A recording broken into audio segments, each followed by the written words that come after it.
Hello everyone, guys. Welcome all on my YouTube channel biology village. Guys मेरे channel का नाम है biology village और इस पे मैं आपको यूपीपीएससी जीआईसी इंटर कॉलेज जो आपके गवर्नमेंट लेक्चरर की पोस्ट निकली है और इससे पहले जो यूपी पीजीटी के लिए जो लेक्चरर की पोस्ट थी उन दोनों से जो रिलेटेड सिलेबस है बायोलॉजी का उसे मैं स्टडी करा रहा हूँ आप लोगों को। प्लीज़ मेरे चैनल से जुड़ें, लाइक शेयर एंड सब्सक्राइब करें। इस टाइम मैं इस चैनल पे आपको fibre craft second fibre craft jute के बारे में बता रहा हूँ जो कि मैं कंप्लीट कर चुका हूँ। उससे रिलेटेड कुछ एमसीक्यू टाइप के क्वेश्चंस की हम लोग आज चर्चा करेंगे इसमें। तो गाइस इसमें हम देखते हैं कुछ 15 क्वेश्चंस हैं इस सीरीज़ में, जिसमें फर्स्ट ऑफ ऑल हम बात करते हैं which crop is are used along with jute for making bags, cordage, netting, coarse canvas and fishing net। ये कुछ आइटम्स हैं जो कि जूट के साथ कुछ दूसरी क्रॉप्स के सहयोग से कैंपेनियन से बनते हैं। तो कहने का मतलब है क्वेश्चन में कि which crop used along with jute for making these items. तो जूट के अलावा दूसरे जो कुछ फाइबर क्रॉप हैं वो कौन कौन से हैं जो इन आइटम को बनाने में जूट के साथ प्रयोग किए जाते हैं। वेरी इंपॉर्टेंट क्वेश्चन है गाइस, कई बार एग्जाम से पूछा गया है यूपीजीटी के।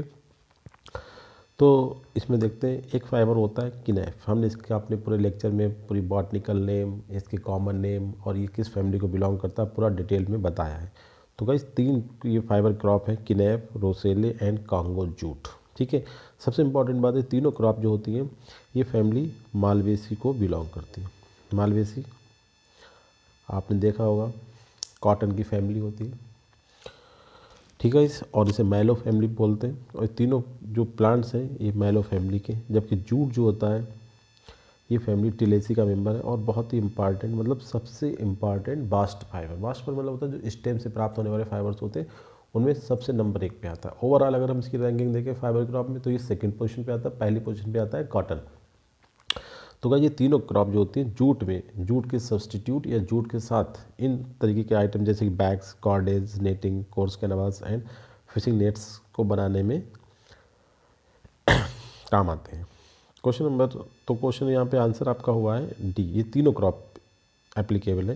क्वेश्चन नंबर सेकेंड में हम बात करते हैं kenaf, roselle and Congo jute have a common feature this is. देखिए हमने बताया ना, एक तो कि मालवेसी को बिलोंग करती है, कॉमन फीचर तो ये हो गया एक।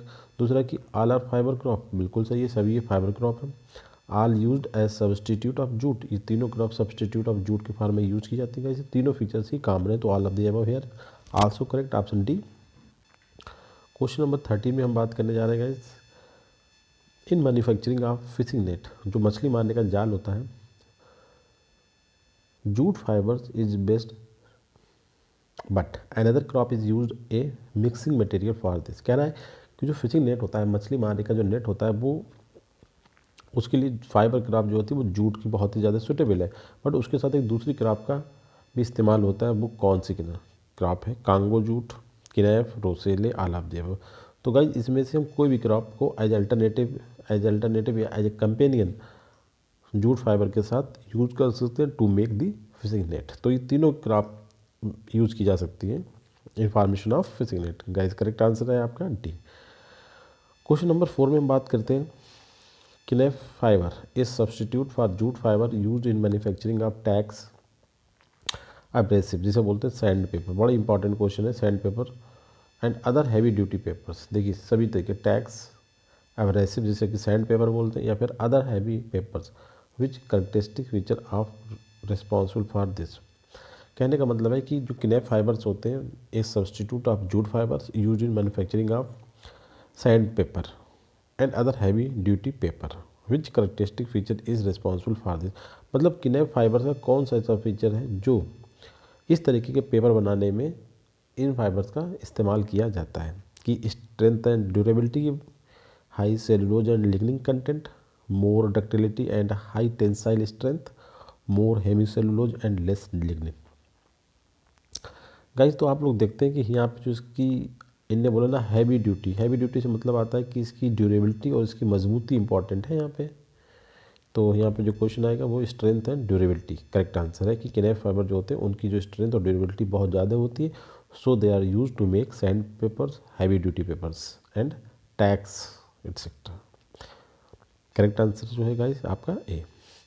क्वेश्चन नंबर 5 में हम देखते हैं कि जो रोसेले की क्रॉप होती है, ये भी सब्सटीट्यूट है जूट का, इसके लिए एग्रोनॉमिक कंडीशन क्या है, what is true about the agronomic conditions of roselle fibre. ठीक है, requiring ample amount of water during vegetative phase. कह रहा है कि जब ये वेजिटेटिव फेज में होता है, मतलब बिफोर फ्लावरिंग, फ्लावरिंग से पहले वाली जो अवस्था होती है, इसमें बहुत ज़्यादा वाटर की रिक्वायरमेंट होती है इस क्रॉप को।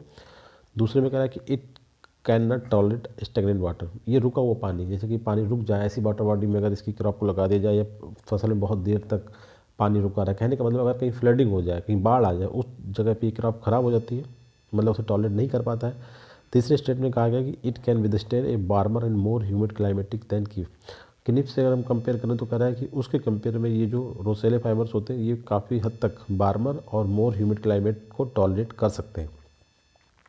थर्ड पॉइंट पे कह रहा है it is able to tolerate poor condition, मतलब opposite to jute and kenaf. ठीक है, टी आल में बताना ये सभी बातें अबाउट द रोसेले फाइबर ठीक है। जो रोसेले फाइबर है काफ़ी हद तक मतलब स्ट्रॉन्ग फाइबर है कि ये जूट और किनेफ के कंपेयर में जो बहुत ज़्यादा बेकार पुअर कंडीशंस होती है, एग्रोनॉमिक कंडीशन, उन्हें भी टॉलरेट कर लेता है। मतलब काफ़ी मतलब अच्छी क्रॉप कह सकते हैं कि कोई भी इसे बहुत ही स्पेसिफिक रिक्वायरमेंट आप वाटर एंड फर्टिलाइजर की नहीं है, बहुत ज़्यादा पुअर कंडीशन में भी सर्वाइव कर लेता है और बहुत ज़्यादा गर्म जो इन्वायरमेंट होता है, जो ह्यूमिड इन्वायरमेंट होता है, उसमें भी सर्वाइव कर लेता है। बट इसकी ये क्वालिटी है, ये रुका हुआ पानी, स्टेगनेंट वाटर, फ्लडिंग को मतलब कंट्रोल नहीं कर पाता, फ्लडिंग के अगेंस्ट ये काम नहीं कर पाता और ख़त्म हो जाती है क्रॉप। और जब ये वेजिटेटिव फेज में होता है तो इसे वाटर की रिक्वायरमेंट बहुत ज़्यादा होती है। तो ये जो स्टेटमेंट्स है about the roselle crops are correct. तो करेक्ट आंसर क्या है यहाँ पे है डी। ये आपको यहाँ पे इस तरीके से ध्यान रखना है कि आपको तीन फाइबर किनीफ और जूट के कंपेयर में ये बहुत ही लोकल, ये बहुत ही पुअर कंडीशन में बहुत ईजिली ग्रो कर जाता है, बट फ्लडिंग जो है स्टेगनेंट वाटर को ये बिल्कुल टॉलरेट नहीं कर पाता है। क्वेश्चन नंबर 6 में हम बात करेंगे what is true about the roselle. फिर वही बात आई, रोजेले देखिए फाइबर क्रॉप है, इसके बारे में कौन सा स्टेटमेंट यहाँ पे करेक्ट है, हमें ये बताना है। कैप्सूलर फ्रूट्स हैविंग रेनिफॉर्म सीड, इसके जो सीड्स होते हैं वो कैप्सूल होते हैं और उनके अंदर सीड्स होते हैं वो रेनिफॉर्म, रेनिफॉर्म का मतलब वो किडनी टाइप के सीड्स होना। तीसरा क्रॉप प्रोपगेटेड बाय सीड्स, और जो क्रॉप होती है वो सीड के थ्रू हम इन्हें ग्रो करते हैं। थर्ड में कह रहा है plant harvested when entering in reproductive phase to meet good quality fibres. जब प्लांट ये क्रॉप जो रोसेले होती है जब ये रिप्रोडक्टिव फेज में इंटर करती होती है, मतलब just a margin of reproductive phase we should cut the crop, मतलब टू गेट हाई क्वालिटी या गुड क्वालिटी की अगर हम फाइबर ऑब्टेन करना है तो इस क्रॉप को हमें रिप्रोडक्टिव स्टेज में इंटर करते टाइम हार्वेस्ट कर लेना चाहिए, जिससे हमें अच्छी क्वालिटी के फाइबर मिल जाएंगे। ऑल ऑफ दी एबव कह रहा है डी। ये स्टेटमेंट्स है अबाउट द रोजेले कि रेनिफॉर्म सीड्स होते हैं, कैप्सुलर फ्रूट्स होते हैं और क्रॉप जो होती है वो सीड के थ्रू प्रोपेगेट की जाती है, और प्लांट जो होते हैं अच्छी क्वालिटी के प्लांट फाइबर प्रोवाइड करने के लिए, प्राप्त करने के लिए रोजेले की क्रॉप को रिप्रोडक्टिव स्टेज में एंटरिंग करने के टाइम हार्वेस्ट कर लेना चाहिए। तो ये जो स्टेटमेंट है गाइस ये सभी सही है, ये बिल्कुल ठीक बात है कि सीड कैसे होते हैं, रेनिफॉर्म होते हैं, सीड के थ्रू क्रॉप कल्टीवेट की जाती है और जब क्रॉप बिल्कुल रिप्रोडक्टिव फेज पे होती है तब हमें इसे हार्वेस्ट कर लेना चाहिए to get good quality of fibres. Question number 7 में बात करते हैं। देखिए हम जब पूरी तरीके से आपको स्टडी करा रहे हैं रोजेले क्रॉप्स, हमने इसमें वहाँ पर डिटेल में नहीं पढ़ाया, केवल इतना बताया था जूट के लेक्चर में कि 3 क्रॉप होते हैं जो as a substitute of jute use की जाती है। यहाँ पे हम इनके बारे में बहुत सारा आपको बता रहे हैं in the form of MCQs। अब नेक्स्ट क्वेश्चन है कि what is true about the roselle fibres या रोजेले क्रॉप। देखिए रोजेले एक प्लांट्स होता है, इससे फाइबर मिलते हैं। ठीक है, हमने पूरा बॉटनिकल नेम और फैमिली आपको बताई, कॉमन नेम भी बताया इसके। अब यहाँ पे हम ये बता रहे हैं इसके बारे में कौन सा स्टेटमेंट ठीक है, बहुत सारी चीज़ें हम बता चुके हैं। फिर देखते हैं नेटिव टू वेस्ट अफ्रीका, मतलब वेस्ट अफ्रीका में ये ग्रो करता है, वहाँ इसका ओरिजिनल प्लेस है वेस्ट अफ्रीका। फैमिली मालवेसी होती है और बॉटनिकल नेम इसका हिबिस्कस सब डरीफा होता है। Indonesia largest producers all of their, very correct answer, ये भी इसका करेक्ट आंसर है डी। इस तरह की क्वेश्चन बनाने का मतलब होता है कि हम आपको मैक्सिमम इन्फॉर्मेशन प्रोवाइड कर रहे हैं इन क्रॉप्स के बारे में। जैसे रोजेले कहाँ पे, मतलब इसका जो नेटिव प्लेस है वेस्ट अफ्रीका, मालवेसी इसकी फैमिली और उसका बॉटनिकल नेम हिबिस्कस सब डरीफा होता है, और इंडोनेशिया इसका लार्जेस्ट प्रोड्यूसर है, मतलब सबसे ज़्यादा इस तरीके के फाइबर्स कहाँ प्रोड्यूस की जाते हैं, इंडोनेशिया में। जैसे कि जूट बांग्लादेश में करी जाती है, ठीक है, सॉरी इंडिया में करी जाती है, जो एक्सपोर्ट होता है वो बांग्लादेश करता है। इसी तरीके से रोजेले फाइबर जो होते हैं सबसे ज़्यादा बड़ा प्रोड्यूसर कौन है इसका दुनिया में, इंडोनेशिया है। और ये स्टेटमेंट जितने भी स्टेटमेंट है अबाउट 3 स्टेटमेंट है वो सभी अबाउट रोजेले आर करेक्ट। तो करेक्ट यहाँ पे जो आंसर है वो डी करेक्ट है। क्वेश्चन नंबर 8 में हम बात करेंगे, ये भी वही बात कर रहा है, बिल्कुल सेम वही क्वेश्चन बार बार रिपीट हो रहा है, मगर जो स्टेटमेंट्स हैं, जो इन्फॉर्मेशन है वो डिफरेंट होती जा रही है। In which are the following true statement about the roselle fibre. देखते हैं, quality is best when crop entering the reproductive phase. हम ऑलरेडी पहले मेंशन कर चुके हैं कि जब रिप्रोडक्टिव फेज में जब फ्लावरिंग स्टार्ट होना, उसी टाइम क्रॉप को हार्वेस्ट कर लेना चाहिए to get good quality of fibres. Second point में कह रहा है कि fibre produced in layers just outside the phloem, मतलब इसके जो फाइबर्स होते हैं रोजेले फाइबर्स, ये फ्लोएम सबसे अंदर होता है, जाइलम उसके बाहर होता है फ्लोएम। तो ये जो फाइबर्स प्रोड्यूस होते हैं वो इन लेयर में होते हैं, मतलब इसकी पत्ती just outside the phloem, phloem के बाहर, पहले जाइलम फिर फ्लोएम और फ्लोएम के बाहर। तीसरी बात कह रहा है कि फाइबर्स स्ट्रैंड्स जो होते हैं वो 0.9 to 1.5 metre long, fine, silky, soft and shiny, चमकदार होते हैं, and all of the above. तो ये सभी स्टेटमेंट जो है वो रोजेले के फाइबर्स के बारे में सही है कि भाई रिप्रोडक्टिव फेज पे इन्हें हार्वेस्ट कर लेना चाहिए to get the good quality of fibres. And third one कि fibres present the form layers outside the phloem, and fibre strands जो लेंथ होता है ये 0.9 to 1.5, silky, soft and shiny होते हैं। क्वेश्चन नंबर 10 में हम बात करते हैं, काफ़ी इंपॉर्टेंट क्वेश्चन है ये, क्योंकि इंडोनेशिया में सबसे ज़्यादा आपने देखा है रोजेले का प्रोडक्शन करता है, तो इसी से रिलेटेड क्वेश्चन है कि bags made from which crop used in sugar trade. Sugar trade extensively in Indonesia, मतलब इंडोनेशिया का जो स्टेट है जावा द्वीप, आप बहुत सुना होगा जावा, सुमात्रा। तो इंडोनेशिया में शुगर को ट्रांसपोर्ट करने के लिए जो मतलब बोरे, जो हम कहते हैं ना, जो मटेरियल जिस पैकेट बनाए जाते हैं, जो उसके लिए जो इस्तेमाल करे जाने वाली जो मटेरियल है उसके ट्रांसपोर्ट के लिए जिन्हें हम बोलते हैं बैग, वो किस फाइबर के बनाए जाते हैं। तो गाइस इसमें कोई विदाउट एनी डाउट, क्योंकि सबसे ज़्यादा प्रोडक्शन किसका होता है, रोसेले फाइबर का, इसलिए क्वेश्चन बनता है यहाँ पे कि शुगर ट्रेड के जो बोरे घर के यहाँ जूट के बनाए जाते हैं, तो वहाँ पे किसके बनाए जाते हैं, रोजेले फाइबर्स के। ये इंपॉर्टेंट चीज़ें यहाँ पे ध्यान रखने की। इसके बाद आता है कुछ column A and column B में हम कुछ क्वेश्चन को मैच करना है। Java jute, Congo jute, tossa jute and botanic, एक तरफ नेम है उनके, दूसरी तरफ उनके बॉटनिकल नेम है गाइस। तो आपको बहुत ईजिली पता होगा टोजा जूट क्या होती है, ओलिटोरिस, और वाइट जूट कौन सी होती है, कैप्सुलेरिस, और कांगो जूट कौन सी होती है, यूरिनोलोवेटा, और जावा जूट कौन सी होगी, हिबिस्कस कैनाबिनस। तो गाइस देखिए, फर्स्ट का ए, सेकंड का आपका सी, थर्ड का आपका डी, और ये तो करेक्ट आंसर का क्या होता है ए। आपको ऑलरेडी बहुत इंपॉर्टेंट क्वेश्चन है, इतने इन्फॉर्मेशन मिल रही है आपको। इसके बाद हम बात करते हैं दूसरे टाइप के जो फाइबर्स होते हैं उनके बारे में कुछ information the form of MCQs. What is true about the kenaf. ठीक है, किनेफ भी फाइबर्स होते हैं, मालवेसी फैमिली को बिलोंग करते हैं।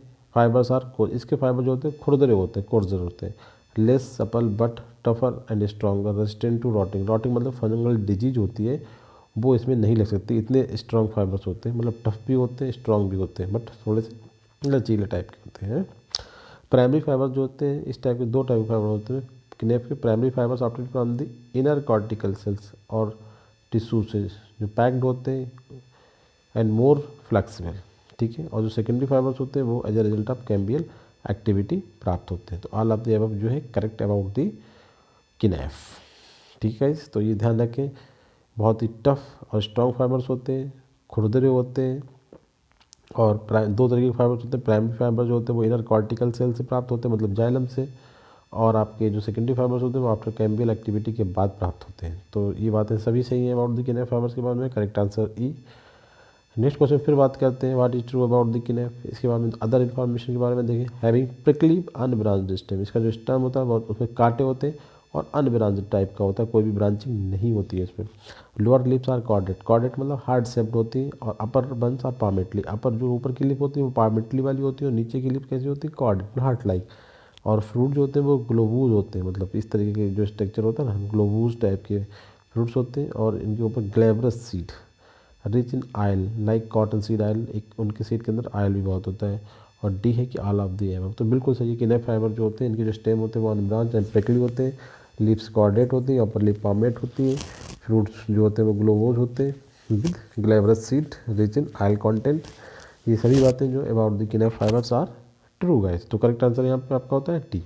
ये सब इन्फॉर्मेशन है किनेफ फाइबर के बारे में, किस तरह की ब्रांच होता है, किस स्टेम होता है। इसके बाद हम बात करते हैं, काफ़ी इंपॉर्टेंट है, जमैका सोरेल एक कॉमन नेम है, तो किस फाइबर क्रॉप का है। देखिए दो के बारे में इन्फॉर्मेशन हो चुकी है, रोसेल और किनेफ के बारे में, और कॉटन और जूट। ठीक है, ये भी हम बात कर चुके हैं। अब इसमें जमैका सोरेल जो नाम है कॉमनली किस फाइबर कहते हैं, रोजेल कहते हैं, किनेफ को कहते हैं, जूट को कहते हैं, कॉटन को कहते हैं। तो ये कहते हैं रोजेले फाइबर को हम बोलते हैं जमैका सोरेल। क्योंकि आपने सुना होगा जमैका जो कहाँ होता है, इंडोनेशिया में एक जगह है जमैका, ठीक है, तो उसी से आया जमैका सोरेल। तो बहुत इंपॉर्टेंट कुछ आइडिया मिल जाता है कि देखिए नेटिव प्लेस हमने बताया कि इंडोनेशिया सबसे बड़ा प्रोड्यूसर है इस कंट्री का, इस तरह के फाइबर्स का, तो इसे जमैका सोरेल बोला जाता है। इसके बाद आता है क्वेश्चन नंबर 14 कि किनेफ कॉमनली नोन एज। अब किनेफ का नाम आया, रोजेले को तो हमने कॉमनली क्या बोला था, जमैका सोरेल। अब किनेफ को हम कॉमनली क्या बोलते हैं, डीकन हेम्प, मेस्टा और बिमली पट्टम एंड जावा जूट, ये तीनों नाम ही किनेफ फाइबर के हैं। वेरी इंपॉर्टेंट, देखिए इसमें हेम्प अभी पढ़ाया नहीं, हेम्प भी कहते हैं किसी तरीके से कोई क्वालिटी ऐसी होती है जो लुक लाइक या सिमिलर टू हेम्प, इसलिए हेम्प भी बोला गया, डिकन हेम्प। और कुछ क्वालिटी ऐसी होती है जो जूट की तरह होती है, तो इसे हमने बिमली पट्टम जूट या जावा जूट भी बोल दिया गया। और मेस्टा इसका कॉमन नेम है, ठीक है गाइस। तो ये तीनों नेम जो है वो अबाउट द किनेफ फाइबर के लिए यूज़ किए जाते हैं, डिकन हेम्प, मेस्टा एंड बिमली पट्टम या जावा जूट। और लास्ट क्वेश्चन हम बात करते हैं कि kenaf is substitute of jute, which statement true, which statement about it is wrong, मतलब इसके बारे में कौन सा स्टेटमेंट गलत है। हम आपकी इस बार हमें गलत सेलेक्ट करना है। बहुत देर से हम बोर हो गए, बार बार ट्रू स्टेटमेंट है, getting more information about this crops, but now अब भी डिस्कस करेंगे हम कि एक गलत स्टेटमेंट हमें यहाँ से सिलेक्ट करना है कि किनेफ फाइबर जो कि जूट का सब्सटीट्यूट है। पूरे इन 15 क्वेश्चन में हमने इन्हीं 3 क्रॉप के बारे में डिस्कस किया जो कि जूट के सब्सटीट्यूट की फार्म में यूज़ किए जाते हैं, ठीक है। अब यहाँ पर हमें सिलेक्ट करना है कि कौन सी बात जो है regarding the kenaf fibres are not correct. तो पहला, kenaf belong to family Malvaceae while jute belong to family Tiliaceae, बिल्कुल करेक्ट है, हम ऑलरेडी दोनों बातें बता चुके हैं। Second point, kenaf is less exacting, it is climatic and soil requirement than jute. कहने का मतलब जूट की कंपेयर में किनेफ जो फाइबर्स हैं वो बहुत ज़्यादा मतलब सेंसिटिव नहीं होते क्लाइमेटिक एंड सॉइल रिक्वायरमेंट के रिगार्डिंग, कि मतलब कोई भी सॉइल होती चल जाएगा, ग्रो कर जाएंगे, ना ही कोई क्लाइमेटिक कंडीशन इतनी ज़्यादा एग्जैक्ट रिक्वायर्ड होती है लाइक जूट। जूट कंपेयर में मतलब लेस सेंसिटिव है to the soil requirement as well as climatic fluctuation.